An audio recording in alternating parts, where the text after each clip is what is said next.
Sardor aka, Aqling. umra amallarini bajarish jarayonida zamzam ichiladi va niyat bilan ichiladi. Mana shu niyat qilish jarayonida umra safariga kelayotgan aksar ziyoratchilar sog'lik so'rashadi va undan tashqari o'sha o'zini mushkulotlari oson bo'lishini so'rashadi. Lekin zamzam ichayotganda eng yaxshi qilinadigan niyat qanaqa niyat? Subhanalloh. Zo'r savol berding. Bu endi o'ta shaxsiy bo'lgan, lekin juda ko'pchilik ibrat bo'lishligi uchun aytaman.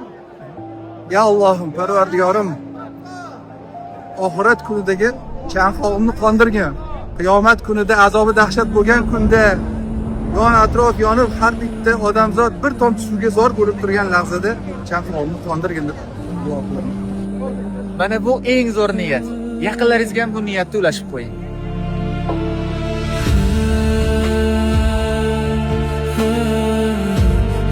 Ya Allohim, Parvardigorim, oxirat kunidagi chanqog'imni qondirgin. Qiyomat kuni azobi dahshat bo'lgan kunda yon atrof yonib, har bitta odamzod bir tomchi suvga zor bo'lib turgan lahzada chanqog'imni qondirgin.